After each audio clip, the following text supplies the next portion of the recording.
ஜிஆர்டிவி நேயர்களுக்கு அன்பு வணக்கம். நம்மோடு முன்னாள் ஐஏஎஸ் அதிகாரி திரு பாலச்சந்திரன் இணைந்திருக்கிறார். வாருங்கள் அவரோடு பேசுவோம். சார் வணக்கம். வணக்கம்ங்க. வணக்கம். பகல்காம் அந்த பயங்கரவாதிகளின் இந்த கொடூர சம்பவம், அப்பாவி மக்கள் பலர் உயிரிழந்திருக்கிறார்கள். உலகையே உலுக்கி இருக்கிறது. சர்வதேச தலைவர்கள் எல்லாம் கண்டனம் தெரிவித்திருக்கிறார்கள். இந்தியாவும் சில அதிரடி நடவடிக்கைகளை எடுத்திருக்கிறது. இன்றைக்கு சில அதிர்ச்சி தரக்கூடிய சிசிடிவி காட்சிகளை எல்லாம் வெளியிட்டு இருக்கிறது சில செய்தி நிறுவனங்கள். எப்படி பாக்குறீங்க சூழ்நிலை? இல்ல, சூழ்நிலை ரொம்ப தீவிரமா தான் இருக்கு. அதாவது இதுவரைக்கும் அவங்க போன தடவை புல்வாமால நம்முடைய சோல்ஜர்ஸ் அவங்க டார்கெட் பண்ணாங்க. அதே தவறு. ஏன்னா காம்பெட்ல இது பண்ணலாம். யுத்த களத்தில் நீங்கள் ஒருவரை சந்திக்கலாம், போரிடலாம். அப்படி இல்லாம போய்கிட்டு இருந்தவங்க மேல தாக்குதல் நடத்துறது கோழைத்தனம். நேற்று நடந்தது அதை விட கோழைத்தனம். இவங்க சுற்றுலா பயணிகள் போயிருக்காங்க. அவங்களுக்கு என்ன இது தெரியும்? மார்ஷல் ஆர்ட் தெரியும். அவங்களுக்கு இது மாதிரி கொண்டதுங்கிறது ரொம்ப குரூரமான குரோதமான செயல். அதனால உலகத்தில் உள்ள எல்லாருமே அதை கண்டிச்சிருக்காங்க. இந்தியா பல சமயங்கள்ல இந்தியா பொறுமை காத்திருக்கு. ஆனா ஒவ்வொரு தடவை பொறுமை காக்கும் போது அவங்க எல்லை மீறத்தான் செய்யறாங்க. இது இப்படித்தான் இதுல தாஜ் பாம்பே இவங்க அட்டாக் பண்ணும்போது ஒரு ஆளை பிடிச்சி வச்சு அவங்க சொன்னாங்க, அவங்க எல்லாம் ஸ்டேட்லெஸ் சிட்டிசன்ஸ், அவங்களுக்கு எங்களுக்கு சம்மந்தமே இல்லை நாங்க பாகிஸ்தான். ஒவ்வொரு தடவை அதான் சொல்லுவாங்க. ஆனா அதுக்கப்புறம் அந்த பையனுடைய அம்மா தாய் பாசத்தோட பார்க்க வந்துட்டாங்க. அவங்க பாகிஸ்தானை சேர்ந்தவங்க. அது மூலம் அந்த பையன் பாகிஸ்தான்காரன் தாங்கிறது சந்தேகம் இல்லாம நிறுவனம் பண்ணுது. இப்போ அவங்களுக்கு உள்நாட்டில் ஏதாவது ஒரு குழப்பம் வந்ததுன்னா உடனடியாக காஷ்மீர் பக்கம் டைவர்ட் பண்றதுக்காக இது மாதிரி பண்றது அவங்களுக்கு பழக்கமாகவே போச்சு. It's very wrong. அதனால நிச்சயமா இந்தியா இதற்கு ஒரு முடிவு கட்டுறதுன்னா அவங்க எந்த விதத்தில் அடிக்கிறாங்களோ அது மாதிரி நம்ம எந்த விதத்தில் அடிச்சா அவங்களுக்கு வலிக்கும்னு சொல்லி பார்த்தா அந்த விதத்தில் அடிக்கிறத தவிர வேற வழி இல்லை அப்படின்னு இந்தியா இன்னைக்கு தள்ளப்பட்டிருக்கு. இல்ல, பாகிஸ்தான் தரப்புல இருந்து எங்களுக்கு இதுக்கு சம்பந்தமே இல்ல, யார் எங்க என்ன பிரச்சனை பண்ணாலும் எங்களை சீண்டுவீங்களா அப்படின்ற மாதிரி கருத்து தெரிவிக்கிறாங்க, சொல்றாங்க. நான் கேட்கிறேன், மும்பை கலவரத்துக்கும் இவங்களுக்கு மும்பைல குண்டு வெடிப்பு இவங்களுக்கு சம்பந்தமே இல்லைன்னு சொன்னாங்க. ஆனா அதுக்கப்புறம் நான் ஏற்கனவே சொன்னேன், அந்த ஊர்ல இருந்து பாகிஸ்தான்ல இருந்து ஒரு அம்மா தன்னுடைய பையனை மனம் பொறுக்காம தன்னுடைய பையன் ஜெயில இருக்காருன்னு சொல்லி, ஏன்னா அவனுக்கு மரண தண்டனை விதிக்கப்பட்டிருக்கு. அதனால அவர் பார்த்தாங்க. அப்புறம் இவங்க என்ன சொன்னாங்க, அவங்க பாகிஸ்தான்காரன் இல்லையா அந்த பையன். ஆனா ஒவ்வொரு தடவை இது மாதிரி பொய் சொல்லிட்டு தான் இருப்பாங்க. தொடர்ந்து பொய் சொல்லிட்டு தான் இருக்காங்க. இந்த தடவை அது மாதிரி பொய் சொல்லியிருக்காங்க அப்படிதான் நினைக்க வேண்டியிருக்கு. ஏன்னா இந்திய ஆதாரங்களை காட்டியிருக்கு. ஏன் அந்த ஆதாரம் எதனால கரெக்ட் இல்லைன்னு சொல்ல வேண்டியதான பாகிஸ்தான்? சும்மா பொத்தாம் பொதுவா இல்ல இல்ல இதெல்லாம் சரியில்லைன்னு சொல்றதுல என்ன அர்த்தம் இருக்கு? ஏற்கனவே கொய்பாவுடைய தீவிரவாத இயக்கம் ஒண்ணு நாங்க தான் இதுக்கு பொறுப்புன்னு சொல்லியிருக்காங்க. அந்த கொய்பா இருக்கிறது பாகிஸ்தான்ல. அந்த பாகிஸ்தான்ல உள்ள ஒரு இயக்கத்துடைய ஒரு காம்பனன்ட். அவங்க இதுக்கு பொறுப்பேற்றிருக்காங்க. அப்ப யாரு இது செய்வாங்க? அந்த ஊர்ல உள்ளவங்க தானே செஞ்சிருக்காங்க. இதுக்கு பாகிஸ்தான் என்ன சொல்றாங்க? பாகிஸ்தான் இப்படி சொன்னாலும் அதுல சில கருத்துக்களை முன் வைக்கிறாங்க. உள்ளுக்குள்ள நிறைய பிரச்சனை இருக்கு இந்தியாவுல. ஆளும் அரசுக்கு எதிராக நிறைய விமர்சனங்கள் இருக்கு, இந்துத்துவ பிரச்சனைகள்லாம் இருக்கு. அதனால் இது மாதிரி சிக்கல்கள்லாம் எழுதிருக்கு. இதுக்கு எங்க மேல பழிய போடுறாங்க, உள்நாட்டு அரசியலை பேசுறாங்க. நமக்கு பிரச்சனைகள் இருக்குங்கிற நிஜம்தான். நம்முடைய எந்த எதிர்கட்சி பிரச்சனையை சால்வ் பண்றதுக்கு நம்முடைய சுற்றுப்பயணிகளை போய் சுட்டுக் கொண்டிருக்காங்க? அல்லது நம்முடைய படைவீரர்கள் மேல என்ன தாக்குதல் நடத்தியிருக்காங்க? நம்முடைய எதிர்கட்சிகள் செய்யறது ஜனநாயக யுத்தம், ஜனநாயகத்தில் அனுமதிக்கப்பட்ட யுத்தம். இந்த மாதிரி கோழைத்தனமான செயல் கிடையாது. இது ரொம்ப கோழைத்தனமான ஒரு செயல். எதிர்த்து போரிட முடியாத அப்பாவிகளை கொன்று குவிப்பதுங்கிறது எந்த விதத்துல வீரம்? சரி, பாகிஸ்தான் என்ன வேணாலும் சொல்லலாம், சொல்லிக்கிட்டே இருப்பாங்க. அவங்க நான் கேட்கறதெல்லாம் ஒன்னே ஒண்ணுதான். கொய்பா அமைப்பு அதனுள்ள உள்ள ஒரு காம்பனன்ட் இதுக்கு பொறுப்பெடுத்துக்கொண்டு பகிரங்கமா சொல்லியிருக்காங்க. அவங்க இருந்து ஆபரேட் பண்றது பாகிஸ்தான்ல. அதை பத்தி இவங்க என்ன சொல்றாங்க பாகிஸ்தான்காரங்க? நம்ம கேட்கிற கேள்வி எதுக்குமே பதில் சொல்லாம, இல்ல உங்களுக்குள்ளே உள்நாட்டு பிரச்சனை இருக்கு அப்படி சொல்லிட்டு இருந்தா அதுல என்ன அர்த்தம் இருக்கு? தெளிவா தெரியுதுங்களா அது பாகிஸ்தான் அப்படின்னு? உறுதியா தான் நம்ம சொல்ல முடியும். ஆமா, உறுதியா தான் சொல்ல முடியுது. என்ன சில நிலப்படங்கள் காட்டு இதுல மொபைல் எடுத்தாங்கன்னு சொல்லிட்டு ஒரு படத்தை காமிச்சிருக்காங்க. அந்த படத்துல உள்ள 3 பேருமே பாகிஸ்தானை சேர்ந்தவங்கன்னு சொல்லி இந்திய அரசாங்கம் சொல்றாங்க, அவங்களுக்கு கிடைச்ச விவரங்களுடைய அடிப்படையில. இதுக்கெல்லாம் பாகிஸ்தான் அதாவது ஸ்பெசிபிக்கா மறுப்பு தெரிவிக்கணும். இந்த படத்தை பார்த்துட்டு இல்ல அவங்க நாங்க எங்க ஊருக்காரங்க இல்லைன்னு சொன்னா நம்ம நம்முடைய ஆதாரத்தை காமிப்போம், அவங்க ஊருக்காரங்க தான் சொல்லி. அதை என்னால புரிஞ்சுக்க முடியும். எது நம்ம சொல்ற எந்த ஆதாரத்தையும் கண்டுக்க மாட்டாங்க. இதெல்லாம் எங்க ஆளுங்க இல்ல உங்க ஆளுங்களே பண்ணிருக்காங்க அப்படி சொல்றதுல என்ன நியாயம் இருக்கு? அண்ட் பாகிஸ்தான் தொடர்ந்து இது மாதிரி பயங்கரவாத செயல்களில் ஈடுபட்டுக்கிட்டு தான் இருக்காங்க. அது எல்லாருக்குமே தெரியும். இல்ல, இத்தனை நாட்களாக அமைதியாக இருந்த பாகிஸ்தான் கொஞ்சம் நட்புறவை பேணுவது போல ஒரு தோரணை தெரிஞ்சது. திடீர்னு இப்படி இறங்க வேண்டிய அவசியம் என்னவா இருக்கும்? அவங்க உள்நாட்டுல என்ன குழப்பம் இருக்குன்னு பாக்கணும். எனக்கு உடனடியே அதுக்கு என்கிட்ட பதில் கிடையாது. அவங்களுக்கு உள்நாட்டுல குழப்பம் வரும்போது, சிக்கல் வரும்போதெல்லாம் இந்த பக்கம் திரும்பி இது மாதிரி பண்ணுவாங்க. இந்திய அரசனுடைய அந்த நடவடிக்கைகளை எப்படி பாக்குறீங்க? நிறைய விஷயங்கள் பண்ணியிருக்காங்க. இது உலக அரங்கில் இந்திய அரசாங்கத்துடைய நடவடிக்கை எந்த அளவுக்கு வரவேற்பு பெறும்னு எனக்கு தெரியாது. ஏன்னா அவங்க வந்து சிந்து அக்காடை வந்து இப்போ வந்து நாங்க சஸ்பெண்ட் பண்ணி வைக்கிறோம்னு சொல்றாங்க. சிந்து அக்காடுல வந்து எப்படின்னா சிந்து மற்றும் 5 உபநதிகள் 6 நதிகள் இருந்து கிழக்கு பக்கத்துல இருக்கிற 3 நதிகள் வந்து கம்ப்ளீட்டா வந்து இந்தியாவுக்கு அதனுடைய தண்ணி எல்லாம் போகும். மேற்கு பக்கத்தில் உள்ள 3 நதிகளுடைய தண்ணி அத்தனையும் பாகிஸ்தானுக்கு போகும்னு சொல்லி 1960 வந்து ஒப்பந்தம் போட்டாங்க. ஜவஹர்லால் நேரு அயூப் கானும் சைன் பண்ணாங்க. இப்ப மொத்த இல்ல தண்ணியில 80 விழுக்காடு வந்து பாகிஸ்தானுக்கு போகுது, 20 விழுக்காடு தான் இந்தியாவுக்கு போகுது.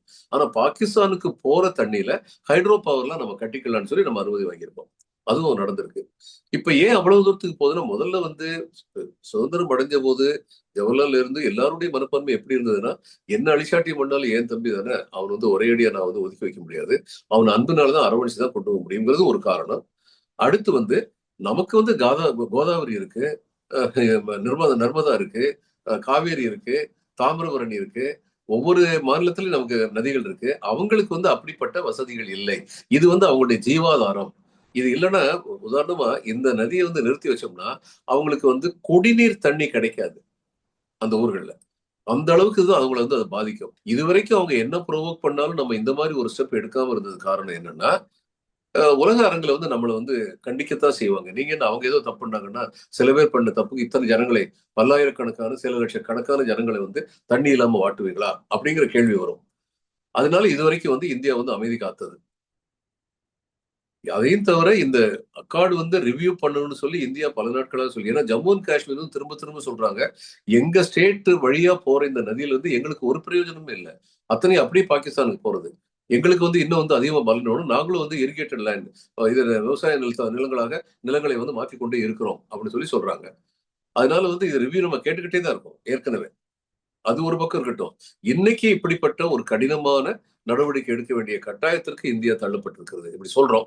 அடுத்து என்ன செய்ய போறாங்கன்னு பொறுத்து இருந்தா பார்க்கணும். ஏன்னா இதுக்கு முன்னாடி புல்வாமாவுக்கு அப்புறமும் இதே மாதிரி தான் சொன்னாங்க. நம்முடைய பார்லிமெண்ட் அட்டாக் ஆன போதும் இதைத்தான் சொன்னாங்க.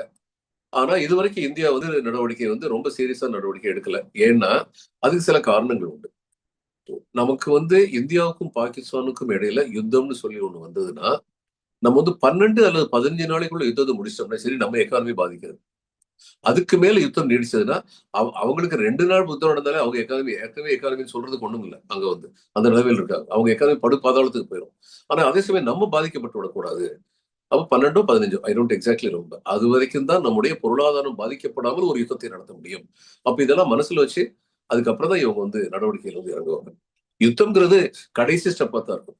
தவிர்க்க முடியாத நிலைமை வரும்பொழுதுதான் யுத்தம்ங்கிறது ஆரம்பிக்கும். மற்றபடி யுத்தம் வந்து தவிர்க்கப்படக்கூடியதாகத்தான் இருக்க வேண்டும். அதுதான் மனித குலத்திற்கு நன்மை பயக்கும்.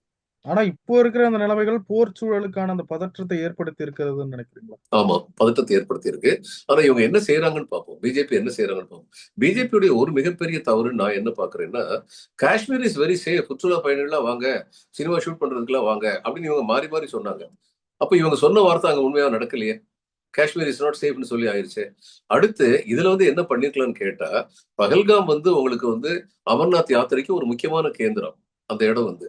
அப்ப அந்த இடத்துல வந்து யாத்திரைகள் எல்லாம் போகும்போது அவங்க கூட வந்து நீங்க வந்து செக்யூரிட்டி கார்ட்ஸ் அனுப்பிச்சிருக்கலாம், வித் கம்யூனிகேஷன் ஃபெசிலிட்டி நீங்க அனுப்பிச்சிருக்கலாம். அப்படி ஏதாவது நடந்ததுன்னா உடனடியா வந்து அவங்க கம்யூனிகேஷன் வந்து பாஸ் ஆன் பண்ணியிருந்தாங்கன்னா, சாப்பர்ஸ் ஹெலிகாப்டர் ரெடியா வச்சிருந்தோம்னா உடனடியா வந்து அந்த ஸ்பாட்டுக்கு போயிருக்க முடியும். இதெல்லாம் செஞ்ச மாதிரி தெரியல. இது வந்து அன்பிரிப்பேர்ட்னஸ், தயார் நிலையில் இல்லாதது அப்படிதான் பார்க்கப்படும். அரசுடைய தவறு நிச்சயமா இருக்கு அப்படிதான் நினைக்க வேண்டியிருக்கும். அமித்ஷா பதவி விலகணும் அப்படின்ற ஒரு குரலை இப்ப எதிர்க்கட்சிகள் எல்லாம் வலுவா எழுப்ப தொடங்கியிருக்கு. அந்த ஒரு குரல் அப்படி பாக்குறீங்க? இல்ல அது ஒரு காலத்துல வந்து அரியலூர்ல வந்து ஒரு ரயில் விபத்து நடந்தது. அதுக்கு ரயில்வே மினிஸ்டர் எந்த விதத்திலுமே பொறுப்பு கிடையாது. ஆனா லால் பகதூர் சாஸ்திரி மாரல் ரெஸ்பான்சிபிலிட்டி எடுத்து பதவி விலகினாரு. அந்த மாதிரியான எத்திக்ஸ் உள்ள அரசியல்வாதி இன்னைக்கு யாருமே கிடையாது. அதனால இது ஒரு பொலிட்டிக்கல் ஸ்டேட்மெண்ட் அப்படிங்கிற அளவுல தான் போகும். ஆனா சரியான இப்படி பார்த்தா பதவி விலகுறாரோ இல்லையோ, அமித்ஷா பதில் சொல்ல வேண்டிய கட்டாயத்தில் இருக்கு. எல்லாம் ரொம்ப சேஃபா இருக்குன்னு சொன்னீங்களே, ஏன் இப்படி சேஃபா இல்ல அப்படின்னு கேள்வி கேட்டா அந்த கேள்விக்கு பதில் சொல்ல வேண்டிய கட்டாயத்தில் இருக்கிறது. அதனால இந்திய தரப்புலயும் பாதுகாப்பு குறைபாடுகள் நிறைய இருந்திருக்கு. ஆமா, இருக்கிறது, ம், இருந்தது. ம், ம். இந்தியா அஜாக்கிரதையாக இருந்தோம். இந்தியா அதுக்கு பதிலடி கொடுக்கணும்னு நினைக்கிறீங்களா இறங்கி? இல்ல பதிலடி கொடுக்கணும்னா எப்படிங்க பதிலடி கொடுக்கணும்? உடனடியா ஒரு யுத்தத்தை ஆரம்பிக்கணும். இல்ல இதுக்கு ஏதாவது ஒரு சொல்யூஷன் எதிர்வினைனா நம்ம என்ன கொடுக்க முடியும்? அதான் இவங்க சிந்திச்சு பார்த்து செயலாக்கணும். எந்த ம், விதத்துல அவங்களுக்கு பொருளாதார ரீதியா நம்ம நெருக்கடி கொடுக்க முடியுமா? ஏன்னா ரொம்ப பெரிய நெருக்கடி. அப்படிப்பட்ட ஒரு நெருக்கடி கொடுக்க முடியும்னா அந்த நெருக்கடி கொடுக்கறத பத்தி நம்ம கட்டாயமா சிந்திக்கலாம். ஏன்னா ம். உங்களுக்கு எந்த வழியில அடிக்க முடியுமோ அது மாதிரி எங்களுக்கு இன்னொரு வழியில அடிக்க முடியும்னு சொல்லி நம்ம வந்து சொல்லி காட்டலாம். ஆனா என்ன செய்ய போறாங்கன்னு தெரியல, பொறுத்திருந்தா பார்க்கணும். இப்ப இந்திய அளவுலதான் பாகிஸ்தான் மேல அந்த ஒரு குற்றப்பார்வை இருக்கா, இல்ல சர்வதேச நாடுகளும் பாகிஸ்தான் அப்படிதான் பாக்குது? ஒரு காலத்துல சர்வதேச அளவுலயே வந்து பாகிஸ்தானை பத்தி ரொம்ப ரொம்ப புவர் ஒப்பீனியன் இருந்தது. அவங்க பயங்கரவாதத்தை ஊக்குவிக்கிறாங்கன்னு சொல்லி. அமெரிக்க ஜனாதிபதியே வந்து கிளின்டன் இருக்கும்போது ரொம்ப தெளிவா சொன்னார், ஸ்டாப் ஆல் திஸ் அப்படின்னு சொல்லி சொன்னார். அதுக்கப்புறம் வந்து நிலைமை மாறின மாதிரி அவங்க காமிச்சுக்கிட்டாங்க. இப்ப பின்லேடன்லாம் அவங்களுடைய பகுதியில இருக்காருன்னு சொல்லி அந்த இன்ஃபர்மேஷன் வந்து அமெரிக்கா கொடுத்தது அவங்க தான் கொடுத்தாங்க. அதனால இவங்களுக்கு வந்து ஒரு நல்ல பேர் வர்ற மாதிரி இருந்தது. ஆனா இப்ப மறுபடியும் நம்ம தமிழ்ல ஒரு பழமொழி உண்டு, பழைய குருடி கதவு திறடி அப்படின்னு. அது மாதிரிதான் மறுபடியும் இவங்க பண்ணிட்டு இருக்காங்க ம், அப்படின்னு ம், தோணும். ம், ம், ம். இந்த சூழல்ல அரசாங்கத்தை யாரும் விமர்சிக்காதீங்க, அதை வந்து இறையாண்மைக்கு எதிராக பேசுற மாதிரி அப்படின்ற மாதிரி ஆளுங்கட்சி. அது இவங்க மழுப்புறதுக்கு அப்படித்தான் பேசிட்டு இருப்பாங்க பிஜேபி. அது இவங்க மேல ஒரு குறை சொன்னோம்னா உடனடியா நீங்க தேச விரோதிகள்னு சொல்றவங்க தானே இவங்க. இவங்க பக்கம் உள்ள தப்பு சொல்லவே கூடாதா? கண்டிப்பா சொல்லணும். இது தேசத்திற்கு விடப்பட்ட சவால்னு எதிர்க்கட்சிகள் கருத வேண்டும். நான் ஒத்துக்கிறேன். அதே மாதிரி வெளிப்படைத்தன்மையோட வந்து இவங்க இருக்கணும், அரசாங்கம். உடனடியா வந்து செத்தவன் அத்தனை பேர் ஹிந்துன்னு சொல்லி ஆரம்பிக்க கூடாது. அங்க முஸ்லிம்களும் செத்ததா இப்ப வந்து நியூஸ் வந்துகிட்டு இருக்கு. அதனால உண்மை என்னன்னு சரியான உண்மையை வந்து சொல்லணும் அந்த இடத்துல இருந்து. அந்த இடத்துல இருந்தவங்களே வந்து 2, 3 விதமான கருத்துக்களை சொல்லியிருக்காங்க. ஒருத்தங்க சொல்லியிருக்காங்க எங்க இருந்து துப்பாக்கி கொண்டு வந்ததுன்னு தெரியலங்கிறாங்க. இன்னொருத்தங்க இந்துவா முஸ்லிமான அடையாளம் காணப்பட்டு அதுக்கப்புறம் சுட்டாங்கன்னு இன்னொருத்தங்க சொல்லியிருக்காங்க. அப்படி சுட்டிருந்தா எதுக்கு முஸ்லீம் செத்துருப்பாருன்னு 3வது கேள்வி வருது. அதனால இதுல வந்து தெளிவாக வெளிப்படைத்தன்மையோட அரசுடைய அறிக்கை இருக்கணும். இதையும் பிடிச்சுக்கிட்டு ஹிந்து வெர்சஸ் முஸ்லீம் அப்படின்னு சொல்லி கீழ்த்தரமா யோசிக்க கூடாது. ஏன்னா terrorist does not have religion. பயங்கரவாதிக்கு மதம் கிடையாது. அவன் பிறப்பால் இந்துவாக இருக்கலாம், பிறப்பால் முஸ்லீமாக இருக்கலாம், ஆனால் அவனுக்கு மதம் கிடையாது. கோட்ஸே வந்து ஒரு பயங்கரவாதி, மகாத்மா காந்தியை சுட்டுக் கொண்டாரு. அதனால இந்துக்கள் அத்தனை பேர் மோசமானவங்கன்னு சொல்லிட முடியுமா? அதனால அப்படி நினைக்கிறது. இந்த இதுல கொரோனா வந்தபோது சொன்னாங்கல்ல, வெளிநாட்டுல இருந்து கூட்டு வந்தாங்க, அதனாலதான் இந்தியாவிலேயே கொரோனா பரவுச்சுன்னு கூசாம ஒரு பொய் சொன்னாங்கல்ல. அந்த மாதிரி இருக்கக்கூடாது. அரசு வந்து நேர்மையாக அரசு நடக்க வேண்டும். இல்ல, சில பேர் சில வகையான பிரச்சாரங்கள் எல்லாம் முன்னெடுக்கிறாங்க, இந்துக்களுக்கு இங்க பாதுகாப்பு இல்ல இந்தியாவிலேயே. இதெல்லாம் வந்து பொலிட்டிக்கல் ஸ்டேட்மெண்ட்டுங்க. அதுக்கு மேல சொல்றதுக்கு ஒண்ணும் இல்லை. ம், ம், ம். ஒவ்வொருத்தரும் ஒரு ஸ்டேட்மெண்ட் கொடுத்துக்கிட்டு தான் இருக்கும். இந்தியா எந்த வகையில இந்த பாதுகாப்பெல்லாம் மேம்படுத்தணும் அப்படின்னு நினைக்கிறீங்க? இன்னும் உள்ள இறங்கி. ப்ரிப்பேர்ட்னஸ் ஒன்று சொல்லுவாங்க. எந்நேரமும் ஆயத்தமாக இருக்க வேண்டும். இப்ப இதை பத்தி ஒரு நாட்டுடைய விடுதலையை பத்தி என்ன சொல்லுவாங்க, eternal vigilance is what you pay for the freedom of your nation அப்படின்னு சொல்லுவாங்க. தொடர்ந்த கண்காணிப்பு இருக்க வேண்டும். உங்கள் நாடு விடுதலையான நாடாக இருக்க வேண்டும் என்றால் தொடர்ந்த கண்காணிப்பு இருக்க வேண்டும். அந்த தொடர்ந்த கண்காணிப்புங்கிறது பல சமயங்கள் வந்து ஸ்லாக் ஆயிரும். முதல்ல ஒரு 3 மாசம் ரொம்ப ஆக்டிவா இருப்பாங்க. ஒண்ணுமே நடக்கலன்னு கொஞ்சம் அப்படியே லேசா ஸ்லாக் ஆகும். அப்படி இருக்கக்கூடாது.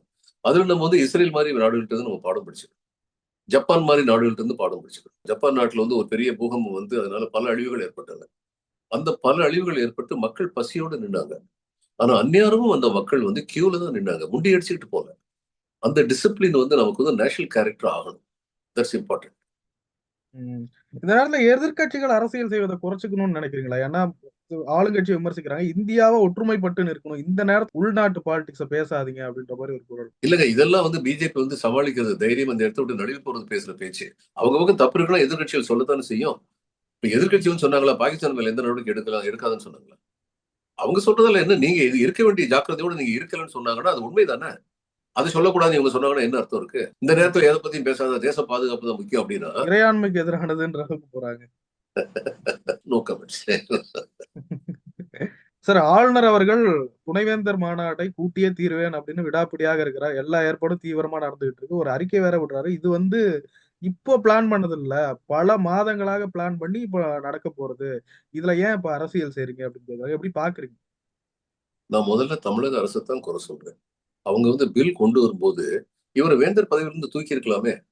எதுக்கு துணைவேந்தர் அப்பாயின்மெண்ட் மட்டும் இவர்கிட்ட கிடையாதுன்னு சொல்லி வச்சிருக்கணும்? இப்ப பல மாநிலங்கள்ல நான் இதுல வெஸ்ட் பெங்கால்ல நான் வேலை பார்த்திருக்கேன். வேந்தர் வந்து ஒரு சிறந்த நிர்வாகியாக இருந்தவரும், சிறந்த கல்விமானாக இருந்தவரும் அவர் வந்து வேந்தரை அப்பாயின்ட் பண்ணுவாங்க. அங்க வந்து அப்படியெல்லாம் நான் பார்த்திருக்கேன். இங்கேயும் அது மாதிரி அவங்க என்ன சொல்லி இந்த ஆக்ட் போடும்போதே அவங்க என்ன சொல்லியிருக்கலாம், இது வந்து துணைவேந்தரை நியமிக்கும் அதிகாரம் முதல்வருக்கு அளிக்கப்படுகிறது.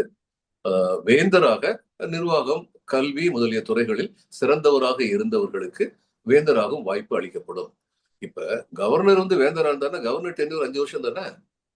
இப்ப இவர் எக்ஸ்டென்ஷன் இருக்காரு, அது வேற விஷயம். ஆனா 5 வருஷம் தான் நார்மல் டென்யூர். அப்ப இன்னொரு வேந்தரும் அது மாதிரி 5 வருஷம் கொடுத்துட்டு போறோம். இவருக்கு தான் கொடுக்கணும்னு என்ன இருக்கு?